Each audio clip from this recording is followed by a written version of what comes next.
अम्मा, आपके बेटे ने मनी ऑर्डर भेजा है। डाकिया बाबू ने अम्मा को देखते अपनी साइकिल रोक दी।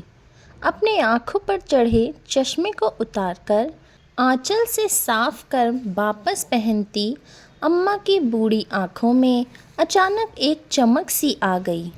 बेटा, पहले ज़रा बात करवा दो। अम्मा ने उम्मीद भरी निगाहों से उसकी ओर देखा, लेकिन उसने अम्मा को टालना चाहा। अम्मा, इतना टाइम नहीं रहता मेरे पास कि हर बार आपके बेटे से आपकी बात करवा सकूं। डाकिये ने अम्मा को अपनी जल्दीबाजी बताना चाहा, लेकिन अम्मा उससे चिरौरी करने लगी। बेटा, बस थोड़ी देर की ही तो बात है।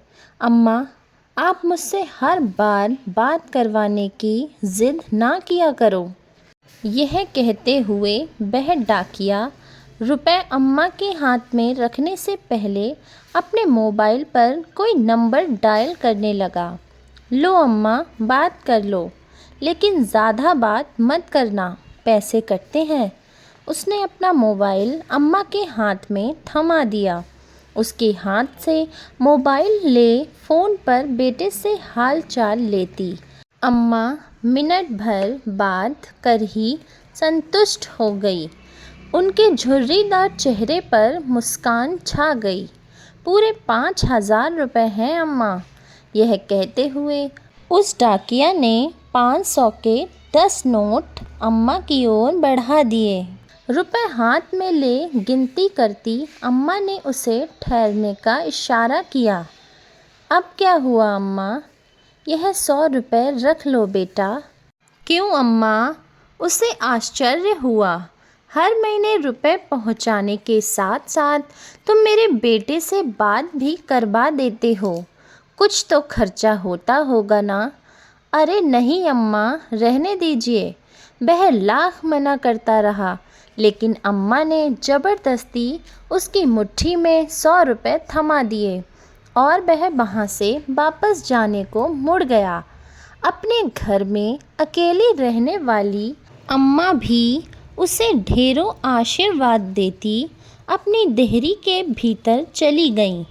वह डाकिया अभी कुछ कदम ही वहाँ से आगे बढ़ा था कि किसी ने उसके कंधे पर हाथ रखा। उसने पीछे मुड़कर देखा तो उस कस्बे में उसके जान पहचान का एक चेहरा सामने खड़ा था।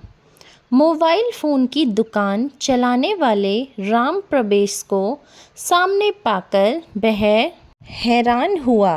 भाई साहब, आप यहाँ कैसे? आप तो अभी अपनी दुकान पर होते हैं ना? मैं यहाँ किसी से मिलने आया था, लेकिन मुझे आपसे कुछ पूछना है।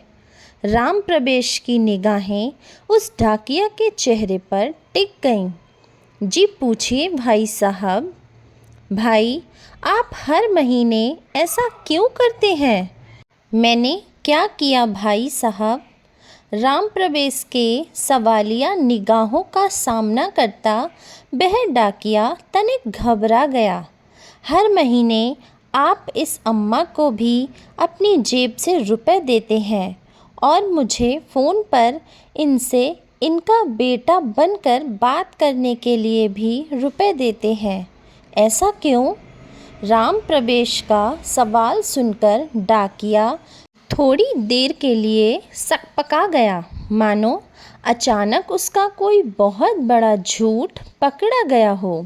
लेकिन अगले ही पल उसने सफाई दी। मैं रुपए इन्हें नहीं, अपनी अम्मा को देता हूँ। मैं नहीं समझा। उस डाकिया की बात सुनकर राम प्रवेश हैरान हुआ, लेकिन डाकिया आगे बताने लगा। इनका बेटा कहीं बाहर कमाने गया था और हर महीने अपनी अम्मा के लिए 1,000 रुपये का मनी ऑर्डर भेजता था, लेकिन एक दिन मनी ऑर्डर की जगह इनके बेटे के एक दोस्त की चिट्ठी अम्मा के नाम आई थी। उस डाकिये की बात सुनते राम प्रवेश को जिज्ञासा हुई। कैसी चिट्ठी? क्या लिखा था उस चिट्ठी में? संक्रमण की वजह से उनके बेटे की जान चली गई। अब वह नहीं रहा। फिर क्या हुआ भाई? राम प्रवेश की जिज्ञासा दुगनी हो गई, लेकिन डाकिये ने अपनी बात पूरी की।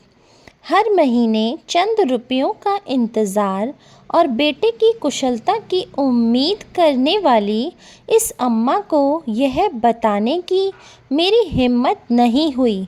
मैं हर महीने अपनी तरफ से इनका मनी ऑर्डर ले आता हूँ।